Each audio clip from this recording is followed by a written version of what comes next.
Hello, welcome to Nollywood Film Club. I'm Mr. C from Iroko Critic, and we have episode 5 for you, I think, if I'm not mistaken. Today's episode, the film club people will discuss and make 93 day, I think it's 93 days. Comparisons, you're going to hear some comparisons with 93 days. Um, we'll discuss how we watched this, and a bunch of us watched this during our first watch party, which made it fun. We'll also discuss the Buga virus, aka the Hololo virus, aka the Holo virus. There are divided opinions on the performances, the quality, and even the genre of this film. Um, and also, we talk about turn your brain off in movies. All right. Please enjoy Nollywood Film Club discussing Lockdown. We shall not start with violence. Welcome to Nollywood Film Club. We discuss movies every Sunday, 6 o'clock. So if you're new here, that's the gist. This week we're talking about the Nollywood film Lockdown. It's on Netflix. Came out on Friday. We will be starting with the good, then we'll go to the bad, and then we'll finish off with a general summary of what we thought. All right. Okay. So we have when you can whisper. All right, let's start with what do you like about lockdown? Um, good good evening, everybody. What I liked about lockdown was like it was okay. It was good. It was like I like Tony Amel's performance. The performances weren't that bad. It was good. Um, I thought like the cinematography was useful. was was pretty good. I for the type of movie that it was. It was pretty good, and it's yeah, Sorry, what type of movie like was it? The lockdown movie now. lockdown. Okay. Go ahead. Sorry. I thought it's a serviceable. It's not doing too fancy too much, and it's like it's serviceable because it's trying to be like sort of. It's not a thriller in the kind of way of like, oh, somebody's something, but it's trying to. It has thrilling sort of things going on into it, and I thought, okay, yeah, the cinematography was much better than like it's very good. It's okay for the it serves the movie that it's trying to be.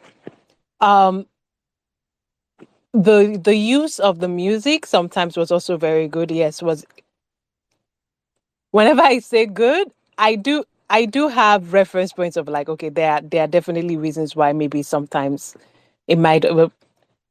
I have questions, but like this movie wasn't bad. This movie was good. This movie was mid. I was entertained. There were moments where I did feel like tension. The it did what it was supposed to do. It did a very good job. Now, is it like the newest greatest movie? No, but it's. I really liked the movie. I enjoyed myself watching the movie. I cared about the characters. It wasn't. It wasn't. I cared about the characters. It wasn't like what's it called? It wasn't that I was intellectually caring about the characters. It met me somewhere emotionally. I emotionally felt for the people. In my heart, I feel for the people. And I was like, yeah, this movie works as a kind of like disaster movie. Like the sum of its parts works more than like the individual parts sometimes. The sum of the parts work. And I thought it was good, competent filmmaking. That's what I thought. More than that, I like the cinematography. I thought the cinematography worked for it. The music worked for it. Uh, the acting performances. I have nothing to say against anybody. Like I have nothing to say against anybody. Nothing pulled me out too much. It was good. Um, Most of the storyline did perform like support what the movie wanted to support, and it was okay. It was good. It was good. I enjoyed it. I mean, I watched two movies that day. I watched this Lockdown, and then I watched Kata. And I will tell you something. I enjoyed this movie. Kata. I also enjoyed Kata, but this movie was the one. If I was to recommend out of the movies that I watched that day, I will probably choose this one as my favorite out of those two movies that day. So Oh, okay. By God, do you mean is that the Disney? no, it's on Netflix. It's the new Netflix movie. It's a new Netflix movie from South Korea, and it was number four. And I watched it because also I like the actor. The actor Mm, is actually a very good actor. I've watched his dramas from like it's been a while. I've watched his dramas for so long, and I watched it, and it was if you watch Crank, I like Crank. It's kind of like Crank, but like it's not the same thing. There are very good action sex pieces in that movie. mm, Don't go into watching the movie expecting story. Um, yeah, it was enjoyable for what it was. Like if you like action movies, it's not the best action movie ever, but it's non-stop action. We have okay. two moments of like relaxing, but it's literally non-stop action. Okay. All right. Thanks. I get the gist. Let's not go too much down action. If not, I would almost happily indulge you about talking about some of the film. Sin, no, Elizabeth, do you want to tell us the things that you enjoyed about Lockdown? Before you called my name, I was actually laughing. So I feel like I feel like I'm under intense pressure to lie that I like this movie, and I don't. I mean, usually I always have something to like, maybe colors or frames or costume or something, but I left this movie on DNF. I didn't finish it, so I didn't like it, guys. Thanks. All right. Okay. Fair enough. Can only speak your mind from your perspective. All right, Cynthia. Good stuff you liked about this movie. Okay. First of all, I think I like George Too Funny House because it kind of screamed poverty. The situation they were, or the situation him and his father was in, like the house screamed real poverty, abject poverty. Then I also liked how in the beginning how they all woke up together. I'm talking about when Charles poured water on George Too Funny, he woke up, Deyemi woke up, and I think one other person woke up. The guy that wanted to marry, yes. So how they all woke up together was quite interesting. Then unpopular unpopular opinion, the first time the Jaconde boys fought with the police. It's not like I liked it like it. It was just like I just felt it was like this representation of when people are rioting and the police wants to fight the civilians that are rioting. So yeah, so that one is also there. Then even though I felt the whole plot was bad, I still felt like it's also plotted because they all ended up in the hospital, so they were able to achieve that. Then okay, yeah, I also liked when Judge Tufani said 10 million not wish to buy five one bridesmaid, one bridesmaid. Then in acting, um I liked Ada Ame. Like when she appeared, she did what she was supposed to do. Um which I'm not even supposed to like, but I also like the white man, Mr. Omar Sami. I felt he did what he was meant to do. Unpopular, and I'm going to sneak her in. I liked Ini. No, it's not like she acted good. I just felt like I could. read emotions from her facial expression. Then I liked Charles Arurum. He was very comedic, and yeah, it made me laugh. Then Josh Too Funny and the guy that acted Jasper. So it was not even like they were acting good, but for some reason, Charles Arurum, Josh Too Funny, and the guy that acted Jasper, they were the people I was rooting for. So yeah, they're also in my like. They probably have a goal, a motivation, and all that. So I rooted for them, and yeah, that's all. All right, no, thanks, Cynthia. Still a couple of my ones there, which is going to leave me in a very tight position. But Bobby, we're talking about lockdown. Tell us some of the things you enjoyed from lockdown. Okay. I feel like I'm the only person that thinks that this movie reminds me of 93 Days, but then it's like a comic version of 93 Days. I don't know who has seen 93 Days here, but it's like one of the saddest Nigerian films of all time. It's a movie about Ebola virus. So, the main person, like the actors I really loved in the movie, number one on my list is Tony Umez.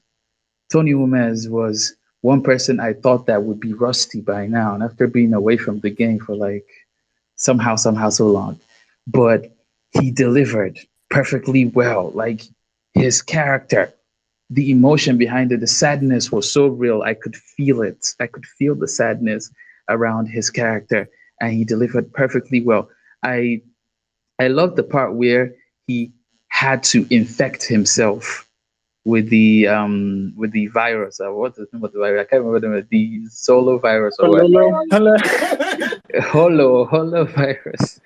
Yeah, so I like the part where he had to infect himself with the holo virus because he wanted to be with his wife in death. Like that was borderline crazy. Like it was crazy. And whew, and another person I really appreciated was Josh Too Funny. I expected him to flop. Like I 100% expected Josh Too Funny to flop in this film, and he surprised me beyond words. I was like, "How are you so good at this right now? Like you were supposed to flop. That's what skip makers do in films. They flop, but you he was doing his thing, and I like the fact that he had this kind of chemistry with Nas Boy. That's Jasper. I like the fact that he had this kind of chemistry with him, and it was so clean. Nas Boy was not being anybody different. He was just being Nas Boy, basically. He was being Nas Boy, the Nas Boy that we see in skits. That was who he was in this film, and I appreciated it. So Tony Umez, Josh Too Funny, Nas Boy. Then my baby girl Inidima Okoje. She never goes wrong with facial expressions. Like 100%. She does it really, really well. Facial expressions. She delivers the message with her face. I think that's like her major selling point as an actress. Then I think I would also give it to Omotola. Omotola Jolade. She reminded me of a character from 93 Days too. That's a Bimbo Akintola or so. So Omotola did her thing. Well, I like the fact that she was that doctor that was just trying to be strong so that nobody else freaks out. But deep down, she was so scared and so afraid. I don't even think anybody in that hospital knew that she had the virus. She was under threat of having the virus because in the end, she didn't have the virus, right? But I don't think that anybody knew. Everybody was just seeing her as the strong woman trying to keep everybody together. So that was another thing I really appreciated. And I think I also want to go for Choma Chukwuka. Choma Chukwuka. I think she's evolving as an actress now. Like the whole typecasting thing is not really a thing for Choma Chukwuka anymore. Like you can literally see her playing any role. I mean, we saw her playing a maid in this movie, Lara and the Beat, and now she's doing this stuff as a nurse here, which was pretty cool. So overall, I think the storyline for the movie was good. I understood what they were trying to do. You know, it was chiefly comedy, if I'm going to be honest. It was chiefly comedy with bits and pieces of the whole thriller features there. That was what I saw in the movie. Do I hate anything about it? I'm not really sure. I do. I hate anything about the film because, well, there's a way I judge comedy films. I don't like, I'm not really too harsh when it comes to comedy because I understand that comedy is like kind of like a loose thing here, like anything kind of like goes in comedy. So yeah, Lockdown was actually a good film. At least Moses Ewang did way better than he did in On Royal. On Royal was a blah film, like right from the beginning. But this Lockdown was an upgrade from what he did in On Royal. So like that's just it. All right. Oh, thanks, Bobby. Bobby. Do you want to say something? No, I just wanted to say that we did think, or at least I did think it was trying to be 93 days as well. Did you say trying to be, or it's definitely inspired by 19 days. It felt like the Tesco Value version of? Oh, what about the pandemic? Maybe just go inspired by the pandemic. I thought so, but the way it started unfolding was giving 93 days. Oh, okay. All right. If you, I guess. All right. But yes, I think we noticed the parallel. I don't know whether I call this a comedy. It has some funny parts in it, but it doesn't. I don't know. But yeah, that's it. Yeah, it seemed like it was taking itself quite seriously. Quite a few threats of death from a lot of places for me to call it a comedy from my perspective. But thanks, Bobby. Victor, tell us the things that you liked about Lockdown. For me, the Lockdown movie, so I won't really say it was good. On a scale of 1 to 10, I'll give it like a 5. But I like the fact that the movie told the story. Like from the name, Lockdown, your mind is already telling you what happened like in the past, like the coronavirus time. So you're already expecting something. And I feel the movie actually gave that, the lockdown vibes with the holovirus and everything. And then I like how the plot went, like how they brought everyone to the hospital at the same time. You just found a way to make sure all of them were together in the hospital, like the job seeker, the guy we're about to cash out that is just too funny, the wedding guy. I like how they brought all of them to the hospital at the same time. Then I also like the acting, like the way the characters embodied their roles. Not all of them actually. I wasn't really feeling Chioma Chukwuka in her role, but I really like the acting by Josh Too Funny. Although I won't really classify the movie as a comedy, but he brought in some comedy-like, should I say comedy-like vibes to the movie. Like he made it funny. Like for me, I felt he was the one that really got his role well. I wasn't really feeling the acting by Jide Kene. Inidima, they didn't really give them much screen time like that, the way I expected. Like looking from the fact that they're actually top actors, they didn't really get much screen time. Then I like the part of Sola, that is the mother to the bride. Yeah, she brought in this rich woman party, my wedding party, all this kind. She really brought in that to the movie. So that's basically what I like about it. I just like the way the whole movie went, but I won't really say it's a great movie. Okay, no problem. Thanks, Victor. That was I get your general gist. I get where you're going. I also agree. Like a lot of performances were kind of they tried. But let's move on to Shagun.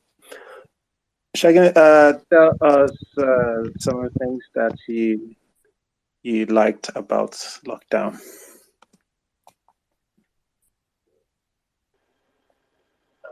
it my Shagun? Yes, your Truth device is ready to Okay. pair. Okay, we're on the good segment, Abby. Sorry, I just joined. Yes, we're in the good section. Okay, God help me. Let me see. The only thing I can say that is good about this movie, honestly, I guess probably just the cast.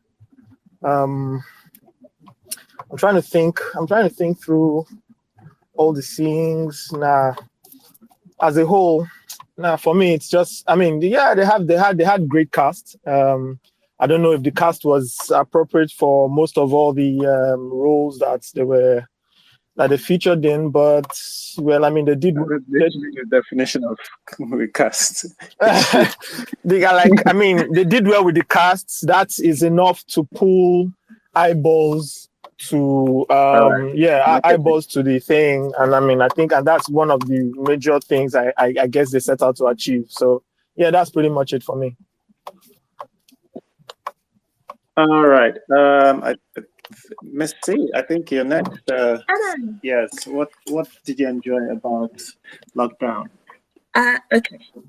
First off, I enjoyed that it was kind of a fun watching experience for part of it. Because of watch party. Yes, because of watch party. Yes, All yes, right. yes. It was fun to do watch party for. Um, Dayami did a good performance as usual. I wish we had swapped out what's his face, the groom. Ben, yeah. Tweet. Yeah, I wish we swapped him out for Dayami because like we spend so much time with him. It's like I'm like, why are you casting Dayami and keeping him in the corner when you're not giving us better for like the men? He was so underutilized. Mhm. So I would have rather had him as the groom and carried it a lot better. But anyway, he was great. What else? What else did I like?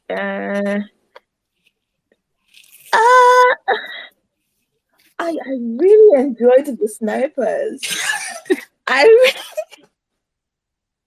No. No.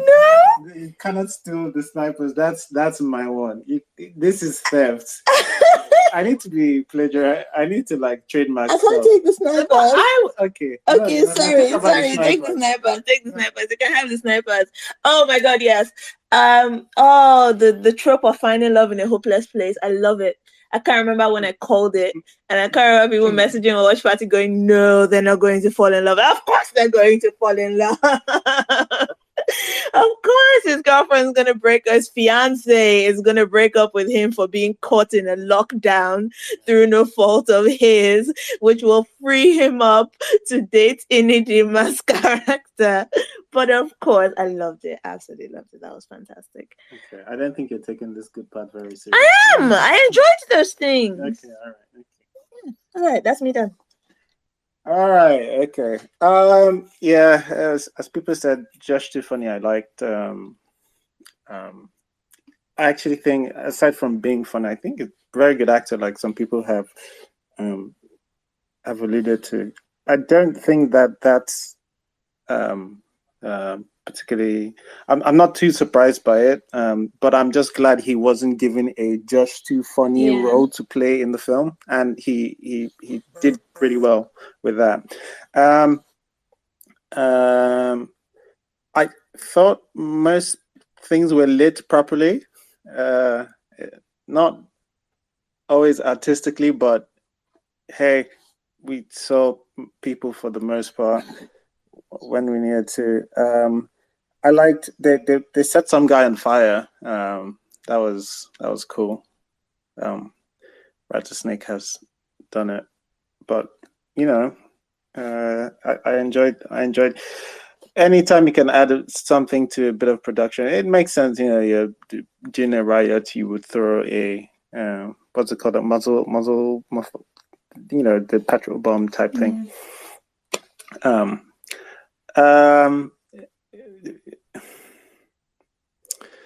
It looks.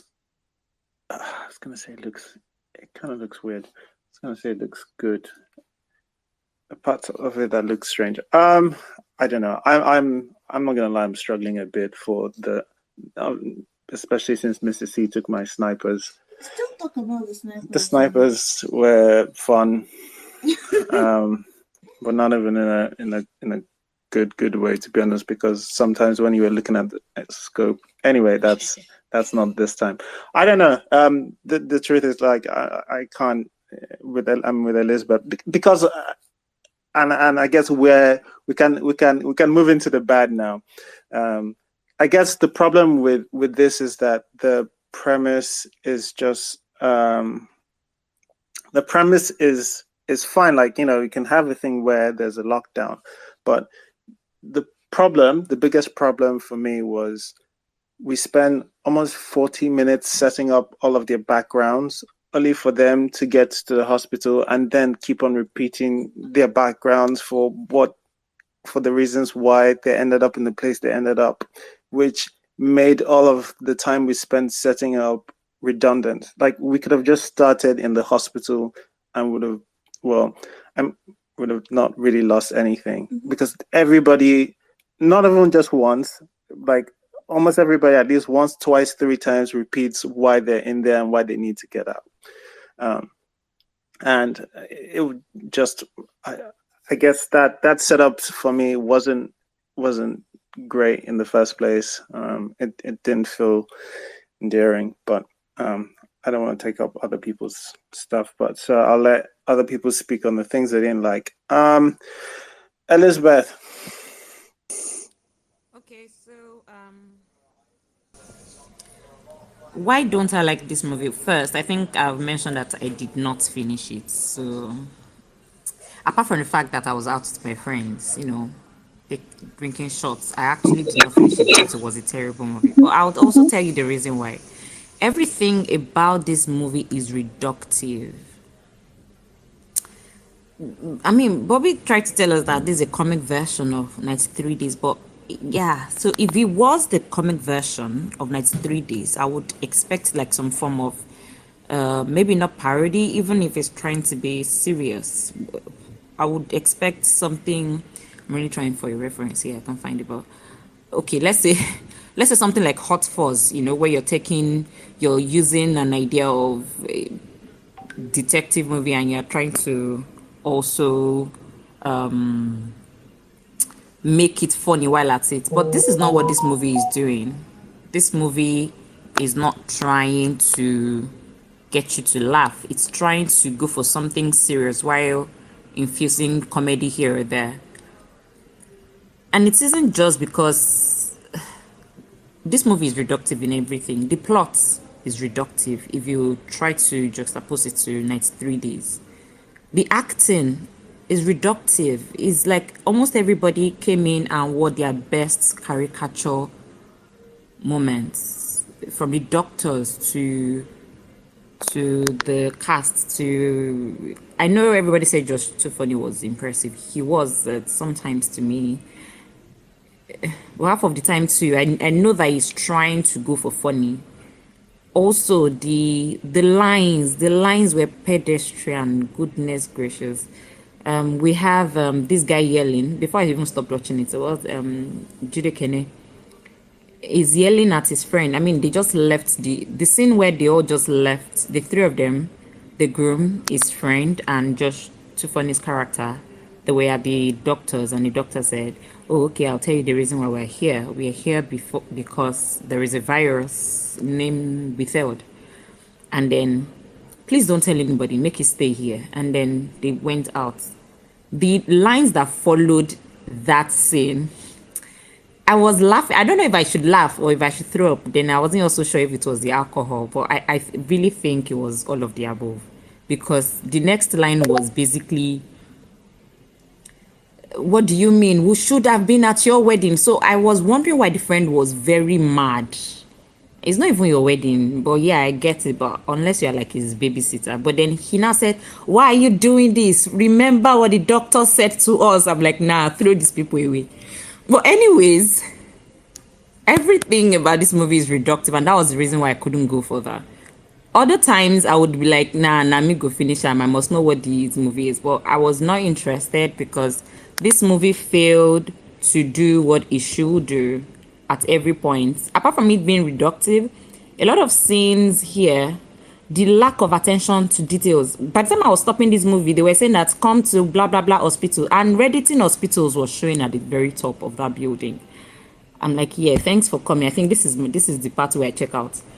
Then they said there was a virus. There was nobody was trying to wear gears, no mask or no urgency. We're just left with this convenient 8 people in this ginormous hospital.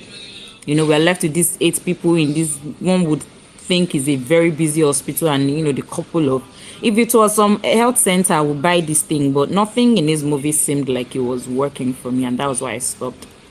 So yeah, thank you. All right. right, thanks, Elizabeth. I hope you enjoyed your shot at least. All right, we'll go to Shagun. Hey, um, to add to what Elizabeth said, first of all, the only reason why I even made it through the movie was because of the watch party. The watch party made it fun, at the very least. And then now I'm hearing that it's supposed to be like a comedy version of 93 Days, which I disagree with, unless maybe the producers said that because of the backlash that was going to come. There was just, if somebody had told me earlier that this was an experimental movie where they told different, maybe different directors came together and they shot different things wherever they were and then sent it in for one editor to just piece everything together, and all that, I would have said, okay, maybe, but it showed a lack of effort, which, I'd mentioned in earlier spaces that it seems as though we are getting to a point where, hey, we are on Netflix, so whatever we put there, as long as it gets onto Netflix, people will watch it. That's what this movie came across to me, because it seemed like you spent most of your budget on your cast. Josh Too Funny, yes, he brought his skit performance to it, and at the end of the day, it just looked like different skit scenes that were stitched together. The technical, and then for me, technical details, there were a lot of technical things that failed. Like, first of all, I mentioned it at the watch party, everybody had a golden glow. Almost everybody had a golden glow on their face, which means that they were using one particular type of gold reflector for everything, which I really didn't understand. Even at night, there was still a golden glow. Then there were continuity issues. I didn't know what day we were at. Things were just changing. The police barracks, they set up a command center. Outside on the first day they got there with the whole SWAT and everything. I didn't even understand the meaning of the SWAT for this kind of thing. But I guess, like I said before, it's always that they were looking out to just put out, to make everything, to push as much gang as they wanted to push. Yeah, we can do SWAT uniforms, we can do weapons, we can give the snipers. The sniper was one that killed me at the end of the day. I'm like, snipers on the roofs, why? So and then the thing, the Omotola's character killed me. Yeah, she's a beautiful actress and all that, but I don't know where it failed, whether it failed in the writing or it failed in directing. It was just, every scene was just getting worse and worse and worse, and then audio, of course. Sound was just like, let these people just manage the subtitles. Like, I was very disappointed, and I'm like, why? I was so pained, like, why would this thing, and I had to now check. I said, okay, yes, we're on a watch party.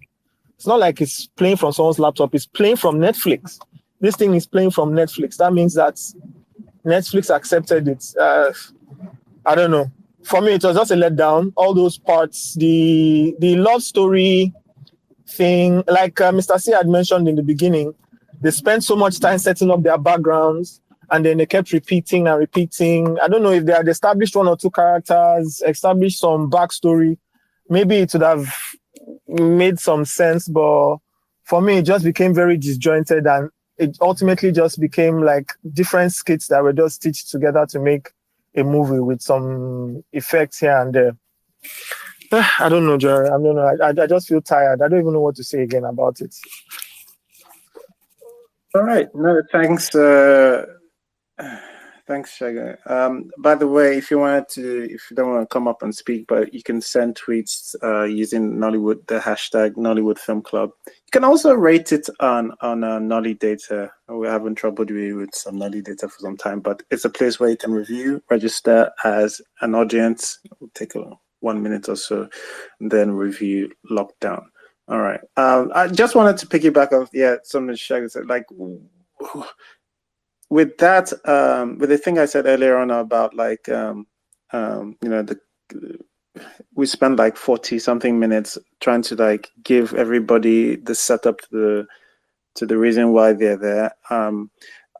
I did find it useless because again they just start repeating it whilst they're in the hospital. And what could have happened if we just cut out that first 40 minutes? At least we as viewers would have been finding out about these characters as as the movie progressed. At least it's something to do. But like it's almost like when they get locked down, the movie comes to a stop. It doesn't know what to do. It just keeps on. Oh yeah, they're trying to get out. Yeah, we know they're trying to get out. That's what a lockdown is. And then they keep on repeating why they need to get out. Yeah, yeah, yeah, we get it. You've shown us that yes, they're supposed to get married, or he's trying to get 10 million. You've already showed us that. Didn't add anything. Just repetition for repetition's sake, I guess. But thanks for talking about some of the continuity stuff there, Shagun. All right, Cynthia, what did you not enjoy about lockdown? Okay, yes. I have a very long list. Oh, And maybe because it's a medical drama, but I have a very long list. First of all, it's a very long movie. Secondly, I actually have a problem with the name of the virus. So, okay, so if or when Nollywood shoots movie and the name like only fans only, and the rest, I'm fine with it. But like Olo virus, like there's a way they name virus, there's a way they name bacteria, there's a way they name all these things. I don't know what was going on with them. Maybe they were trying to do hologram and all that. Then the whole story just shows that they have poor research into what happens in a hospital, or probably Nollywood is not still good with making medical drama. So let's start with Dr. Njoku. Let's start with Dr. Njoku.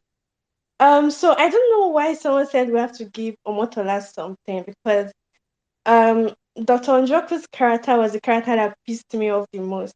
Okay. So I don't know if it was negligence or she was reckless, but first of all, she knew Mr. Omar had Olo virus. She went to meeting with her mask on, and they did this fighting and fighting and fighting. Well, she got exposed.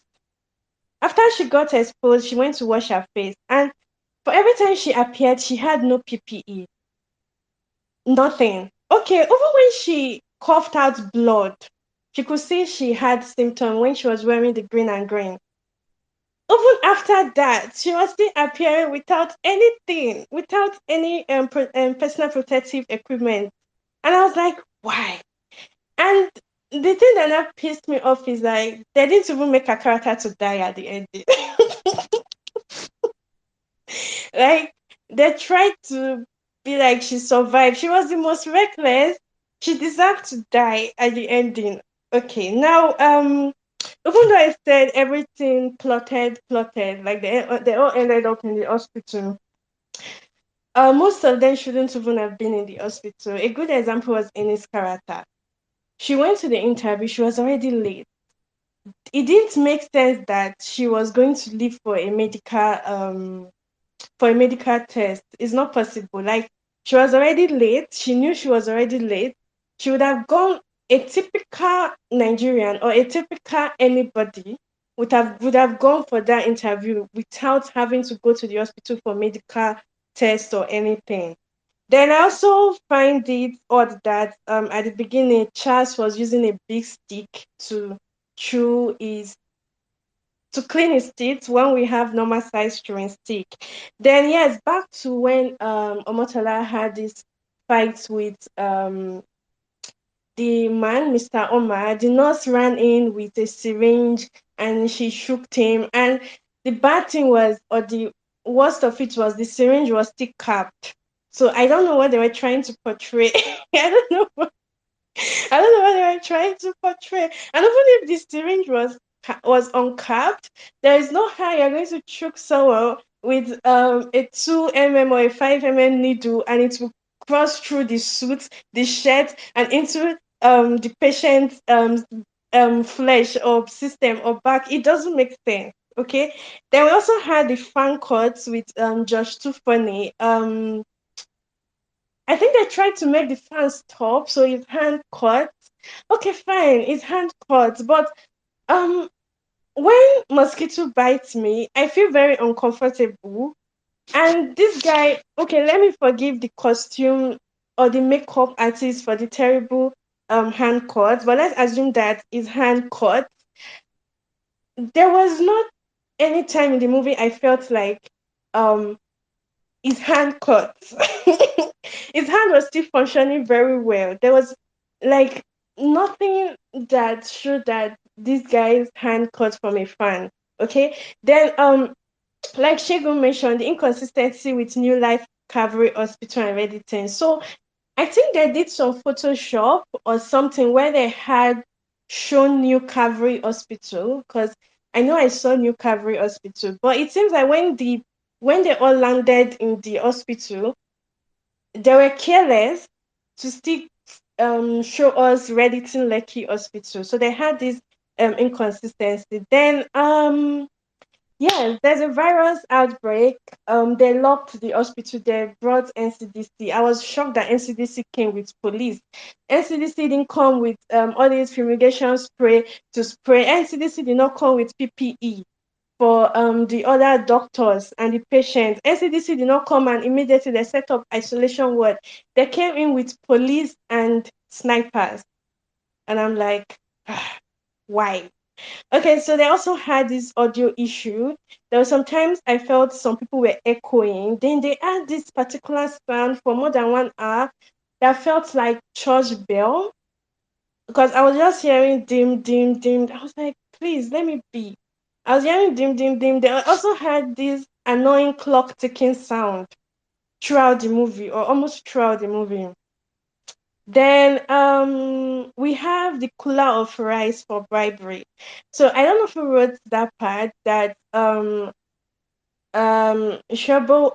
wanted to bribe the policemen and she brought in cooler of rice. And even the poorest of the poor in Nigeria will not bribe a police person with cooler of rice. Okay? They will not bribe a police person with cooler of rice. And even when the police took the cooler of rice, it was just saying, if not for something something, I would not have accepted the bribery. But you accepted the cooler of rice. You accepted the cooler of rice. Like, how will you write a script where someone will have to bribe a police with cooler of rice? It doesn't work. It doesn't work. Then the Kule and Funke marriage. They did not tell us if they had a misunderstanding. Okay, they don't tell us if they had a misunderstanding, because I don't understand why the wedding went off when they would have probably postponed everything. So they never showed that it was a forceful marriage. Although they showed a moment in the car where he was not happy, but like, you didn't convince us this was a forceful marriage. Then the motivation for the marriage to still go on does not make sense, because if they say the virus is deadly, you expect the bride to be crying, you expect her to feel sad. Everybody should be scared. Why do you still want to marry? You could die. Like, the whole marriage motivation to marry and then him falling in love. No. Then yes, isolation and hospital. So they had this virus and they prepared an isolation center in the hospital, and according to them they had 16 inpatients, and there was still this particular doctor that went to see Bam Bam when she was in labor or pre-labor, because I don't know what was happening with that character. And they have a virus, even that one is still not properly dressed. Okay, so they were all negligent, they were all unserious. Then contact tracing too. There's lockdown. Um, the most important thing was for them was the police.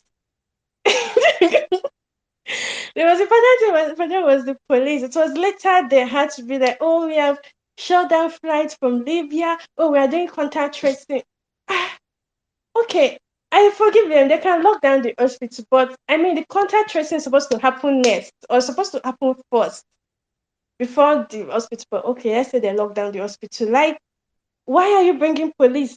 I'm still stressing on this police. Then someone hyped Tony Umez.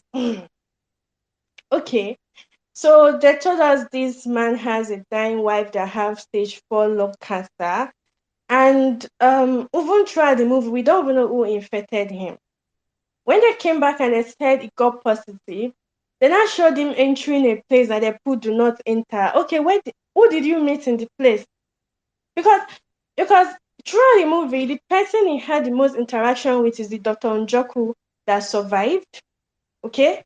Not even Chiamaka that died. We know Chiamaka died. Nurse Chiamaka died. We saw him entering do not enter. Who did he meet? Did he meet patient zero?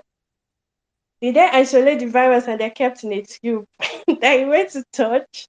Like, how did he get the virus that made him positive? And if he got the virus, and according to them, it takes 2 to 21 days for the virus to. Okay, now I've forgotten the term. But according to them, it takes 2 to 21 days, and it got the virus, and it was still with the people that they let out. So maybe it might have even transmitted the virus to them. So like there was just so many things that did not make sense. Then what did they ever write? Oh yeah, then we had this thing where just Too Funny was motivated and he stole PPE, which I mean the PPE was kept in the hospital, so I still wonder why he didn't get the virus too. Because everywhere was scattered in the hospital. But when he stole there Miss PPE and he went outside and they shot him. I mean he did a very nice jump. They shot him, and the next scene was them playing beautiful people trying to force the romance of the guy that acted Kunle and Inni. And I was like, okay, we just assume someone is dead. Let us mourn. Okay. Do not come and give us romance that we did not ask for or that is not even supposed to happen. Then we also have a question. I also have a question on what happened to patient zero. So this white man brought the virus. He fought Dr. Njoku. He was still left in the hospital, but at the end, we don't even know what happened to patient zero. But we knew that Chiamaka died. Then Deyemi and his wife, I don't get it. So Bam Bam was in labor. She was in labor. She was in labor. She was in labor. And at the ending, they walked out without a baby. So why are you giving us all these things? Like, what is going on? I I didn't see them with a baby. I still saw her pregnant. I still saw her pregnant. I didn't get what was going on with them. Then Dr. Njoku again. So we have this George Too Funny character that they shot, and they wanted to show us that George Too Funny lived on, and I was even happy he lived on, even though I feel like okay. But I was happy he survived at the ending. And then I gave us this flashback with Dr. Njoku doing surgery. You see the problem? She's supposed to be isolating. Okay? She's exposed. She was like among the maybe third people that got exposed or second person after Nurse Chiamaka. She's supposed to be isolating. Another person is the person that's supposed to be doing that surgery, but Dr. Njoku was still doing surgery for Josh Too Funny. Then finally I have a problem with how they try to make everyone have a happy ending. Okay? Like, oh, this is my final point. They try to make everyone have a happy ending. Like, it's a movie. People have done things. Let them reap what they sow. Okay? Let Jide and the guy, let them not get the investor. Let Ini not get a job. Let Dr. Njoku die. Like, let people get the reward for everything they have done. So they just try to make everything happy at the ending, and I don't know, it was just off. And finally, okay, it's not like it's part of the movie. Finally, I also like that when Nollywood wants to make medical drama, it would be good if they do I'm not saying that they're not doing research now. They're doing research, but let's not try to make it too comedic. Let's try to get our facts right about how things happen when there is an outbreak, how people should behave, if people need to isolate, if people need to wear PPE and other stuff. And we'll be very happy. And yeah, so that's all. I think we can all go home now. I don't think there's anything left to say. But I need to just repeat Dr. Njoko. I don't know which other character in recent times. There's probably been one or two that I wanted dead more at the end of his show, because every time she showed up without PPE, I was like, this woman is an op. This woman wants all these other people to get infected and die. There is no other reason why. Even after seeing blood, even after seeing the blood, she knew she was infected, and she was like, yeah, let's go find the pregnant lady and the fresh baby. Like, what? She was speaking to this man like face to face. Yeah. Face to face, right after finding out she was infected. No guilt. Haba. But yeah, she beats her in the end. So. Oh my God. All right. So a couple of people just echoing that point. Choma Adeze said even the doctor that knew she was clearly in contact with the infected person came to address people in the reception without even a face mask. Mariah said can't make Nollywood Film Club today, but regarding lockdown, the science literacy of the film was shocking. The 21-day isolation was inconsistent. The virus was poorly defined and poorly managed. It's 2022. We know too much about contagions to look past this.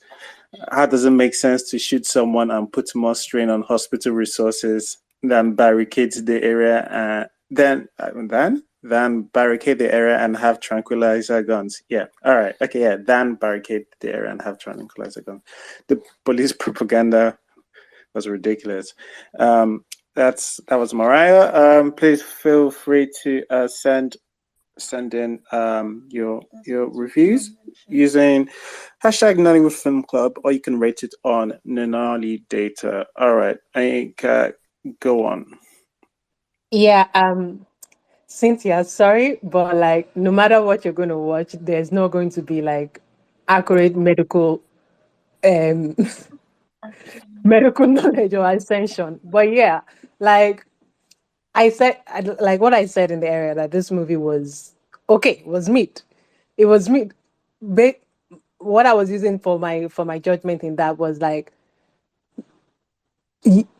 everything that everybody said is indeed a problem with the movie. Like the 40 minutes or something, and they keep on repeating something, repeating the sense of like the plot point. How many times is that guy going to go out and face like snipers? Also, what are you do like?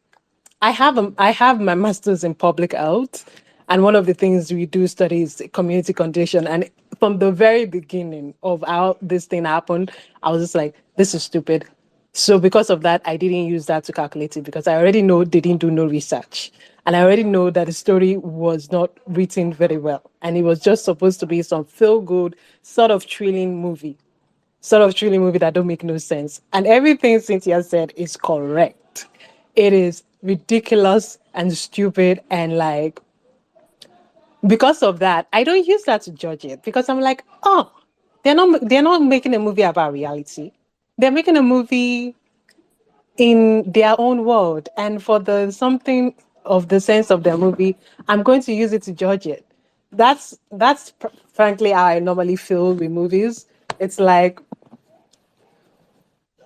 I kind of try to judge the movie based on its own merit, unless the movie goes way too crazy. And there's only few movies I have lambasted on this club.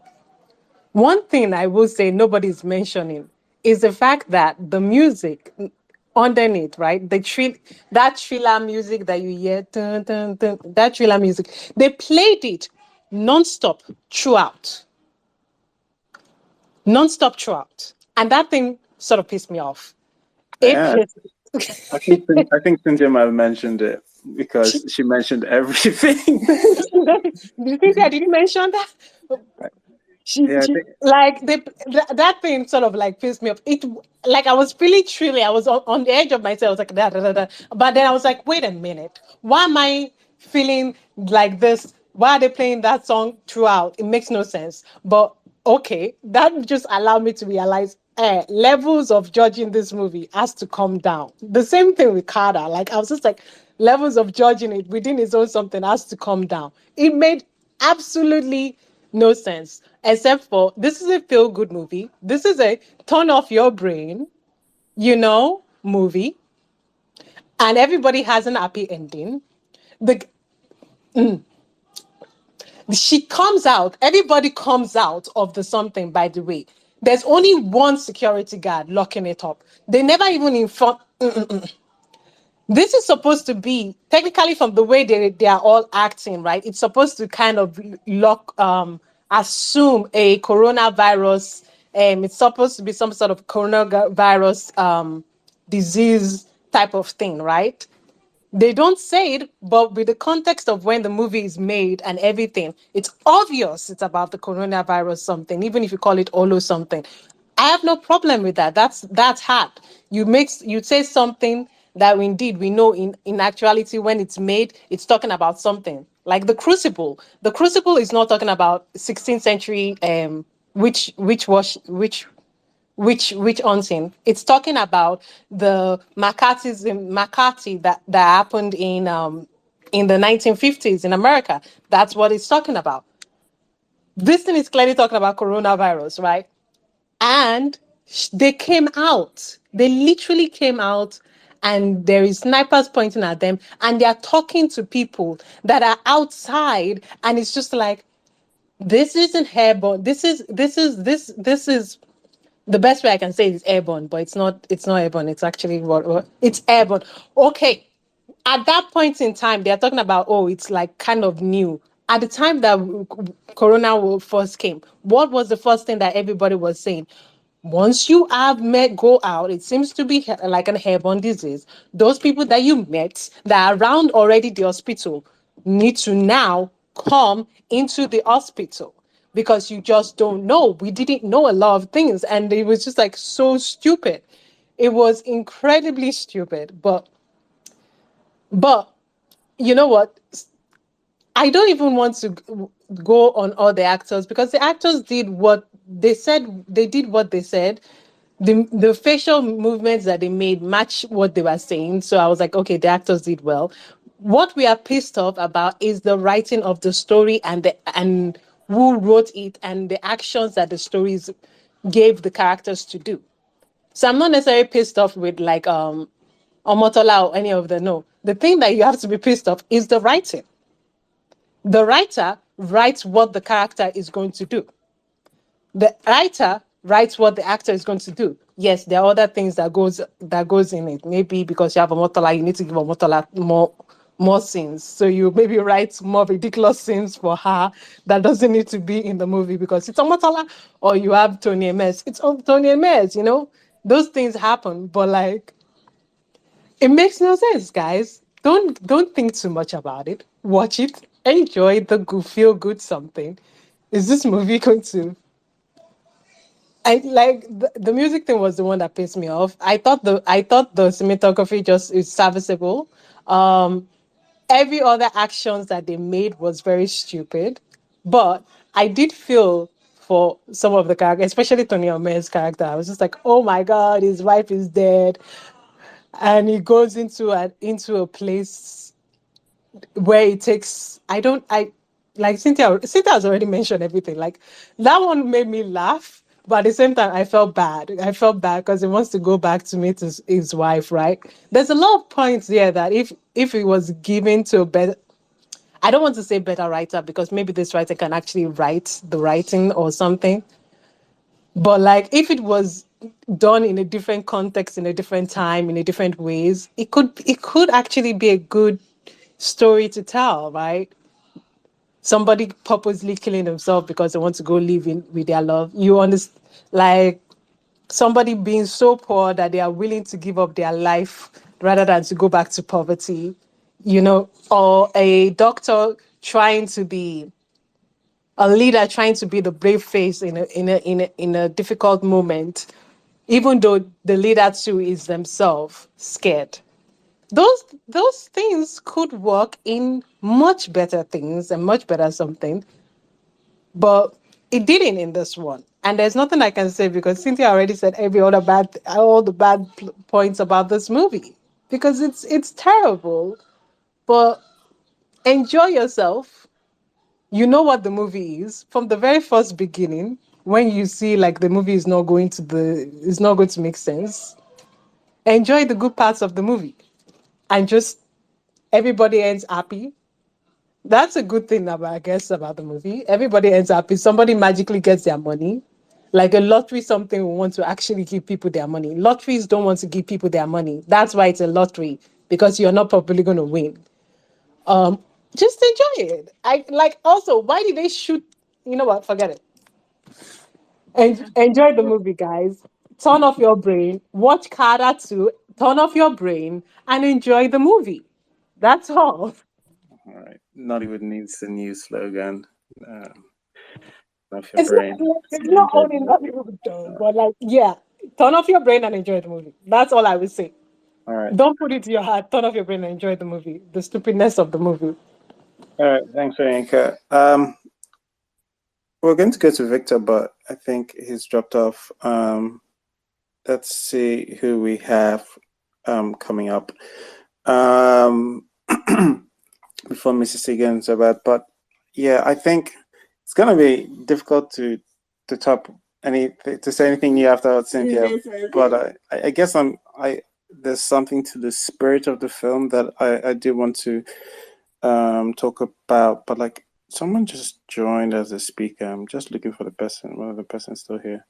All right. I don't see the person here. Mrs. C, do you want to go and say what? Yeah, I really don't feel like there's anything Cynthia hasn't said. Like the film was too long for starters, right? And I think you mentioned that earlier, that they spent the first 45 minutes to an hour showing us things that they kept repeating for the rest of the film. Mhm. So already we could have saved ourselves an hour of that film and lost absolutely nothing. Mm. The disease protocol was ridiculous because okay, there's 6 people at the hospital. How about everybody else? Like, oh, if this one person gets out, there's a millions of people could die. And like Wally mentioned in our mentions, like what happened to the driver? Mm. Right? There was someone who was in a confined space with patient 0 for quite a while. And he just left to go hang out with a bunch of other people. Right, like to go not hang out, but like go find out with the company. They know his medical history, whatever. He's left. He's gone. Mhm. Right. What happened to all the people he interacted with at the airport? We saw him cough at the airport while he was at immigration. Right. There were so many people around him.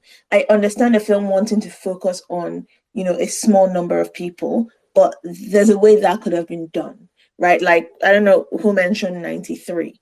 Right. We saw 93. We saw how the train through which it was only focused on a certain number of people. We got that. It made sense. It worked. For this, it didn't work. It was absolutely ridiculous. So when you're bringing in SWAT saying, oh, one person leaving is going to end the world for everybody, and we're like, there's like 100 people potentially. Yeah, didn't work at all. That was absolutely ridiculous. Dr. Njoku's character, I will repeat, is probably one of the worst characters. I mean, I didn't like this babe from Perfect Arrangement, but I feel like Dr. Njoku is worse because the babe from Perfect Arrangement didn't kill anyone, potentially. So yeah, this is just absolutely horrendous writing of this character. Just the consistent lack of PPE. It's just one simple thing. One simple thing. Just put her in a mask.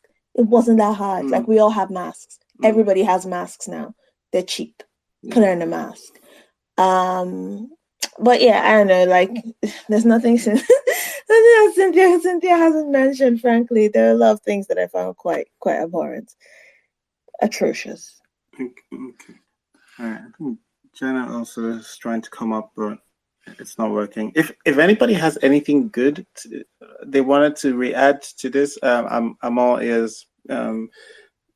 because for whatever reason, I don't know. Because the only reason why I'm asking this is because initially I had some people think it was okay. So it was quite. I was a little stunned to find it this bad. But I'm wondering what if there's something we all missed. Jenna, you Yeah. have a good. So, like Cynthia said, there were a lot of things that were like really poor about the movie. But one thing that I found really annoying was like when the police shot at what's his name? I think Josh Tufani's character. Like, if you want to make a movie, I just feel like even in as much as you want it to like maybe you don't want to specifically call out like, oh, this is Nigeria, this is COVID. Like, try and make it realistic.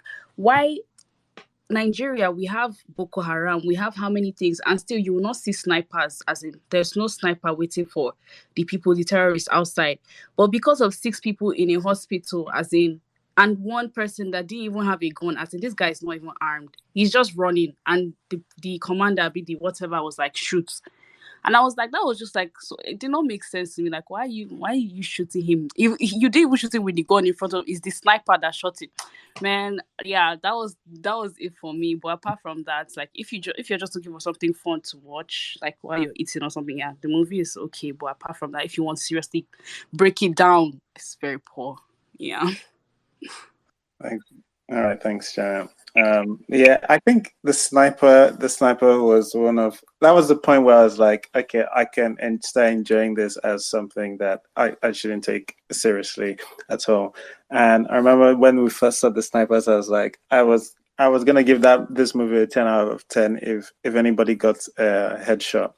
The snipers got a headshot just because like I didn't care for the characters. They got put into this situation that honestly, with the exception of Josh Too Funny's character, which I completely get it. You know, he needs to. Although that's the other thing. It's like almost everything you like, there has to be a but. Even with Josh Too Funny's character, I get it. Yeah, you know, he has this lottery ticket. The way it operates, it's so convenient for this.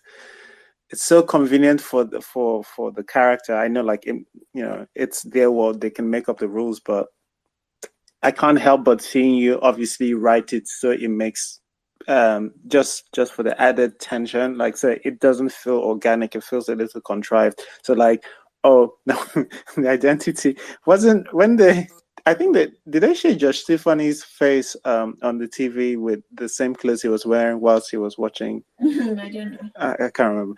Anyway, so but like, you know, he had to have come with an ID. He had to register with an ID just for a lottery ticket, with a picture ID, and also there was 5 days you could recover it in. And then Peter Koye comes playing as himself, and it's like, don't worry, we'll relax the rules for you. I mean, I don't know. Like, so all right, if I think talking about the spirit of this movie, okay, at its best, what is it trying to do? It's trying to get a bunch of people in here and I guess put them through. Because, like, okay, people are locked down. Why is that interesting? That's why I said, like, at least finding out about these people, you know, taking away their background could have at least given us something to like consume. Like, all right, let's find out about their backstories, or, you know, whether we should care about them. But I'm just finding like what is there today? I mean, like, essentially tried to make a movie. It was an ambitious story trying to make a movie about people being locked down in a place. I guess Dr. Njoku's character really, really threw me off because I really thought, like Cynthia had said, like, you know, there was going to be some consequences for the very, very obvious, just it wouldn't be malpractice. I don't know, like negation of Negligence. well, negligence. Yes, the medical negligence, just the complete. I was like, no, there has to be a point to this, right? Maybe I don't know. Maybe she's dying. Maybe or something. there had to be something else going on with the character, and it just wasn't. It was just she was just doctoring,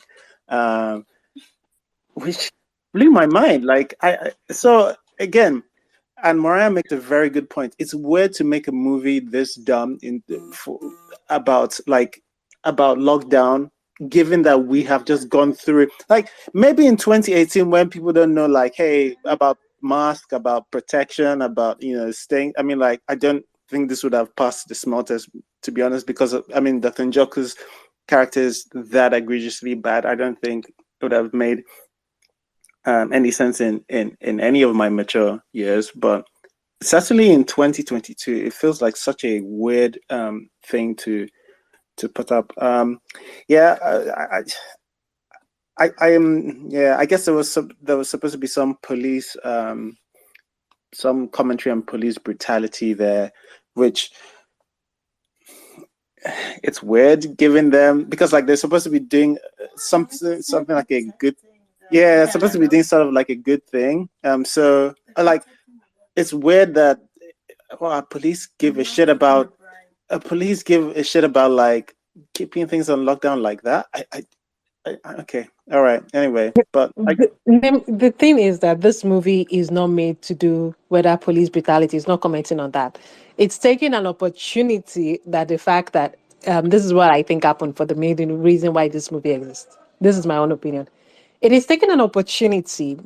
The lockdown happened, the pandemic happened, and it's taking an opportunity to make a movie that also kind of sort of reflected the movie that happened during the Ebola pandemic, just to make a movie to make money, or to make a movie without making any research. I'm not a big fan of attributing greedy where it's not easy. I mean, like, it's possible, but like this, it could just be. I never. What's that saying? Never attribute malice where incompetence will do. I'm Something like that. not attributing malice. I'm not attributing malice. It's Like, it's saying like they're trying to do it just to make money. It's a little. It's not. It sounds like it's. I'm not attributing malice. I see what you're saying. All movies make money. We live in a capitalist system. There is no moral something, anything of it. I do think, just because I said that does not mean that I don't think that. I do think the director, Moses Ingwan, right? It does a lot of different type of risky movies that sometimes, if you think more than twice, if you watch it, it comes off. But it does movies. It does. I actually do like him as a director. I think he does very different things. He is that guy that wants to do very different things. But the issue about this movie, not only is it just there's always a profit incentive, but another issue about this movie is that he did not do the research. And also, I don't know what happened, because they didn't have money. They didn't have money maybe for the, what's it called? For the PPE, when was it called? Props. They didn't have the money for the props to give the props to the people to the appropriate time and something that makes the movie believable. But they still went ahead and do the movie, right? That's what happened. Like it's just the reason. Like, so this is the idea. Once you are in that hospital, there's no need for, this is what they think, right? This is what they think. Once you are in that hospital, there is no need for you to be wearing PPP, because unassuming everybody is infected, right? Because they did for Day came in with PPE because it wasn't in the hospital. The assumption that, and I hate to contribute to this conversation, but they're not making the assumption that everybody in the hospital is infected. Everybody. The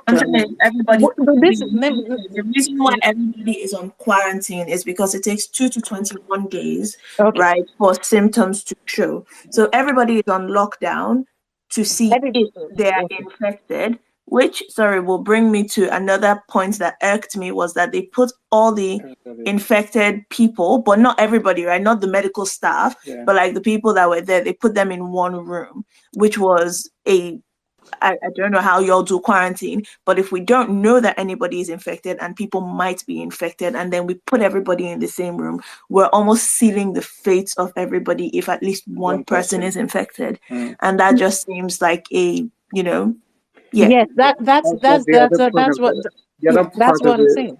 the other part That, of it was like if somebody gets and one person was infected, Yes, you have to they restart. have to restart the You can't. 21 days. Yeah, you can't. Someone has tested positive, we're not sending the rest of them home. Yes. It's a 2 to 21 day window of infection. Yeah, and one person Yeah, gets Tony because Mer's character. So like we don't know when Tony Mer's character tested was infected. So we don't know how long they have quarantined since he's been infected. Exactly. So we don't know whether 21 days. Yeah, so yeah. like even that part of the movie. They don't really get an excuse of that. Guys, I'm not making an excuse. I'm saying the logic of the movie. I know how things work. First of all, Deomi gets out at the same time as everybody gets out. That's ridiculous in real life. No, it's 21 days starts. But by the logic of the movie, I'm not talking about logic in real life. I'm talking by the logic that the movie presents with itself.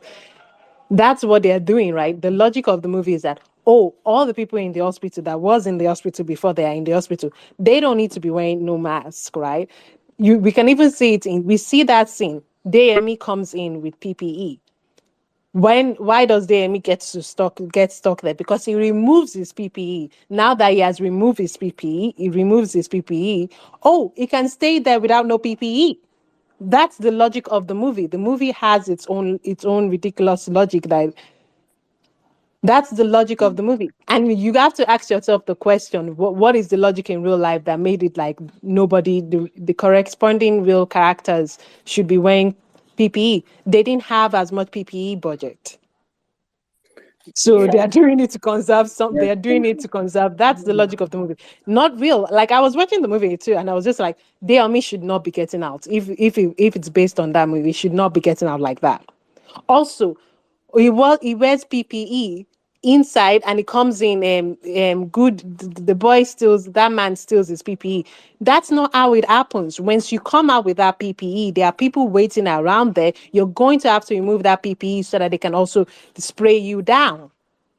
That PPE is the outside something. It can be infected. That's not how it happens in real life. That's not logical.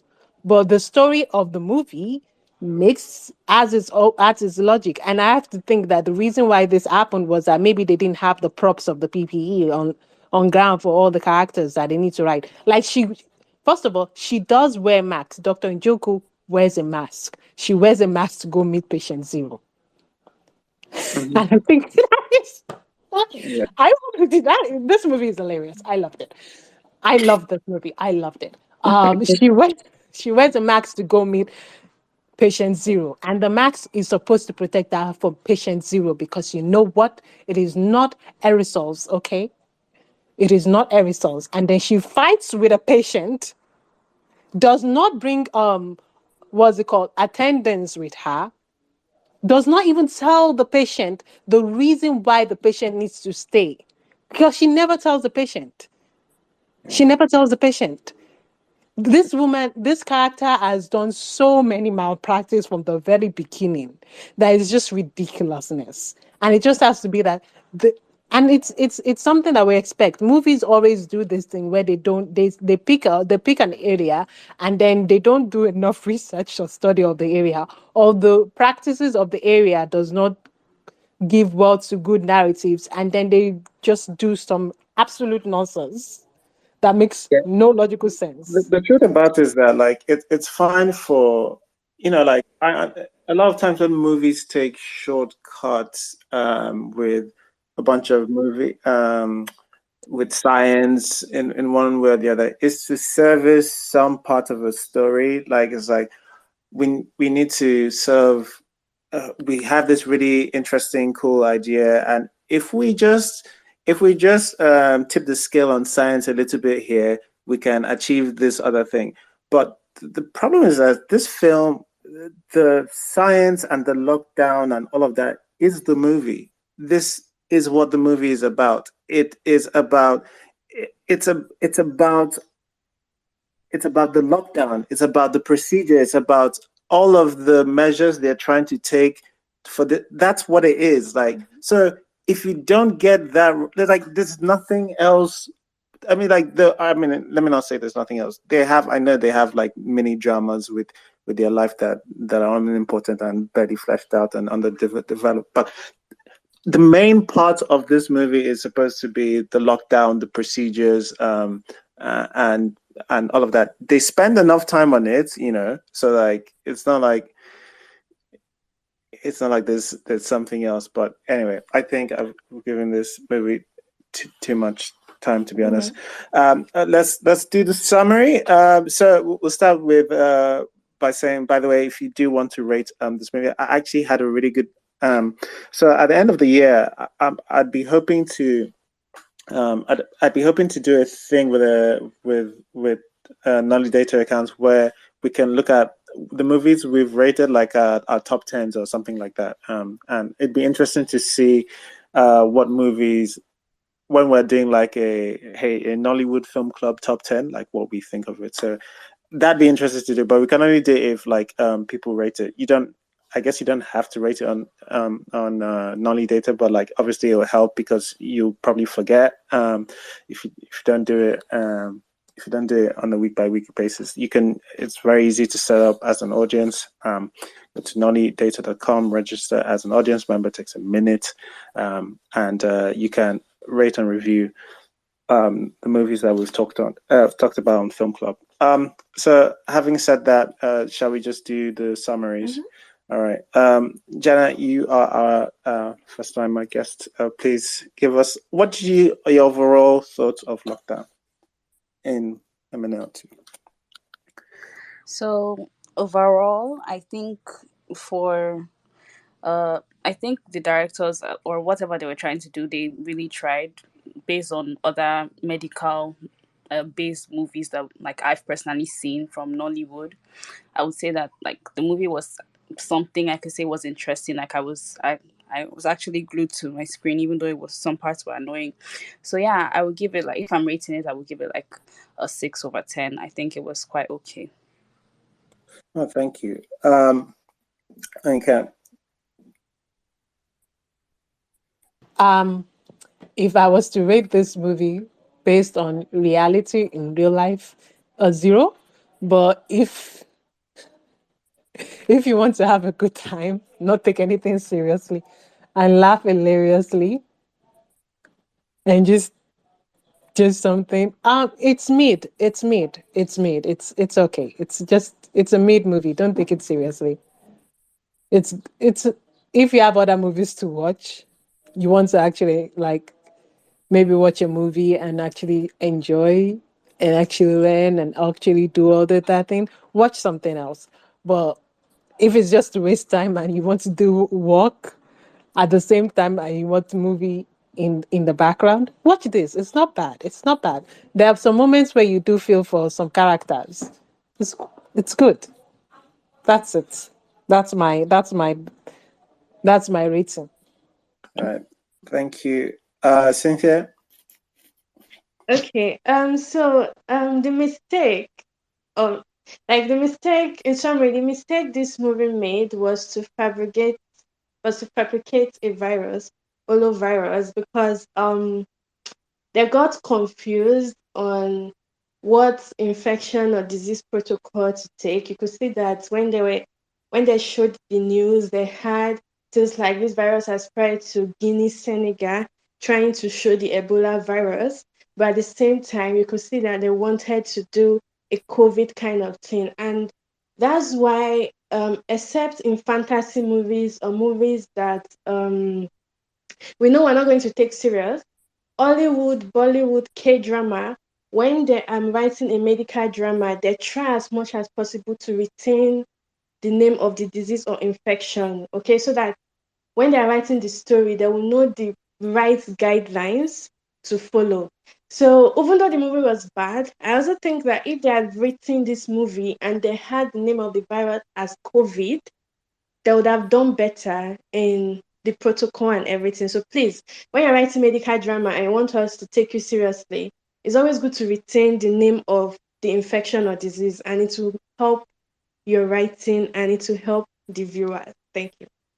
I think that's a very interesting take. I mean, like, I think even if you don't completely take of the name. I think you should have it as the template, right? Like it should. Imagine if you called it Brovid, right? Or Glovid, whatever, right?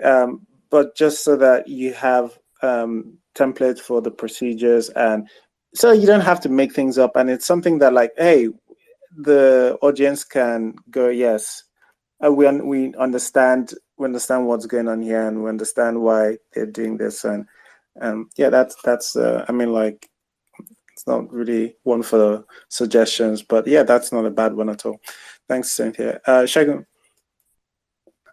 I've heard everybody's comments, and like, I don't know why we're trying to make excuses. Even if it's a turn your brain off, enjoy the movie. There are still certain things, even parody movies that are done elsewhere. There are certain things that are true. You want to make something funny, but there are certain things that are true. The protocol for controlling or for protocol for isolation for viruses, they are pretty much almost on the same template. You can literally go on Google and just type what is the procedure for this, and to list stuff out, and you can pick out what you need and work around it. Basically, no research was done. It was just put something together, people will watch it type of thing, which is what is actually grinding my gears, where you're not making this effort not because you don't want to do it, but because you feel like it's not necessary, which now defeats the purpose of filmmaking as an art. It's a business, which I think it was Oyin that was talking about it, that you said that she was trying to put malice on. But the truth is, it was the money that was important, because it's obvious that the budget was majorly on the characters, on the actors. I mean, even if as little as N95 masks, we only had one. We only saw one. I think we only saw one, wasn't it? Just one. The rest were the regular face masks. So that's the thing. We shouldn't work on eggshells. It is what it is. It's bad. Efforts were not made. The effort was not made, and they should do better. That's pretty much what it is. You didn't do any research. You didn't do anything, and it's bad. It's bad on us, on what we do. And for me, the danger is it's going to continue that way. And I really don't know what we can do about it, because we're falling into the trap that old Nollywood fell into. After where we have all those Blackberry Babes 1, part 2, part 3, they were just banging out stuff, just shooting stuff sharp, because people are watching it. They're making CDs, people are watching it and all that. For me, I think we should just say it as it is and let people do better. That's my own take. All right. Thanks, Shagun. Always appreciated. Elizabeth, your summary of the parts that you watched.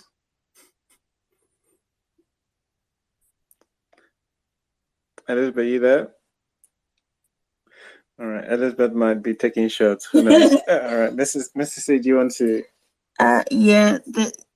I don't know who else said that. Was it Shagun? Was it you that said you only made it through because we were watching it on a watch party? Yeah. I mean, for me, it was both a watch party and because we had to do film club. But yeah, no. I'm with Shagun on this. It doesn't.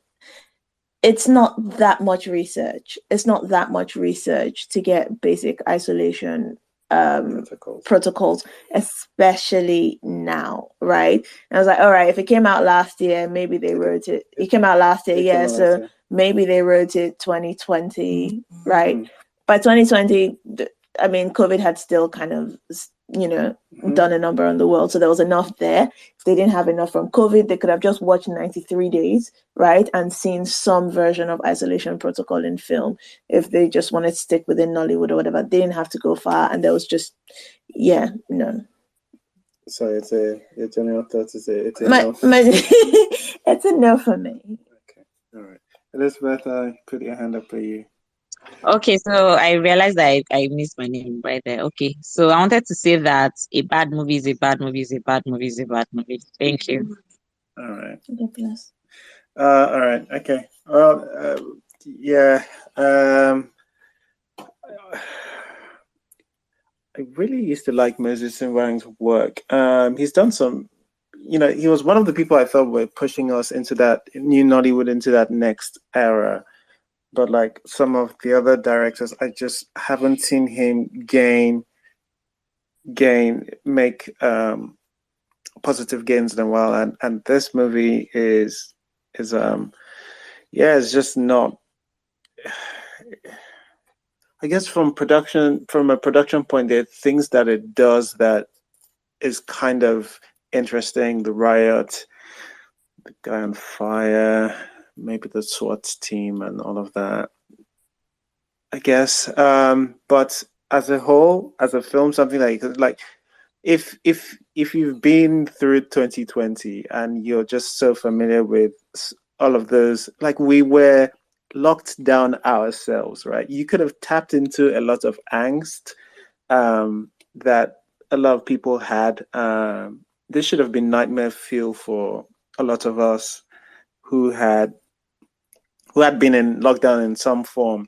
But yeah, like all of the missed opportunities and just making up just magic land where the logics didn't when follow in the world he created. So yeah, I mean, he's part of the writer. He's part of the. I think one of three people wrote this, with Richard Moses part of. So produced, wrote, and directed. So it's difficult to find too many people to blame, right? Outside of him for this, because like it wasn't like there wasn't talent there. So yeah, but like overall, it's a no from me too. But it was fun watching in the watch party. Maybe if you're one of those people who can watch films that aren't necessarily great, or I don't know, there's I guess some section of people that can like watch whilst not really concentrating too much on, I guess. But yeah, it wasn't for me at all. All right, so that's it for this week. Again, what you call it? This film is available on Netflix if you want to do that to yourself. You can review it on nollydata.com. Please check it out. Next week, Prime Video is back. Sorry, Prime Video is now here. There's a really good film on it called The Milkmaid. It's a Nigerian film. Please check it out. It's very, very beautiful film to watch, even though some of the things that happen in it are quite dark. But if you are in Nigeria, I think it only works in Nigeria, and you have a Prime account, or you can get a Prime account. There's a 7-day thing. I'm not being paid for this, I promise. But like The Milkmaid is a film I really enjoyed. I was stunned by the level of filmmaking in there, so I'm recommending it for people who want to watch something that I think a lot of Nigerians will be proud of. I think this was submitted for an Oscar, made it as an Oscar submission from us. So, it passed certain barriers at the very least. We'll be back next week. I think next week is Dwindle. Is next week Dwindle? No, I can't even remember about that. Is it that Dwindle or the Raz guy? I think it's the Raz guy. Okay. So next week I think is the Raz guy, written by one of my favorite writers actually. So I'm in Nollywood, Africa Oko. So I'm actually very much anticipating that. We've had a little bit too much of a stretch of bad films, but hopefully join us next week, Sunday, 6:00, same time. Until then, bye-bye. Bye. Thanks for listening to the episode. If you enjoyed listening and would like to join live, just follow us on Twitter at IrokoCritic and join us every Sunday, 6 p.m. West African time on our spaces.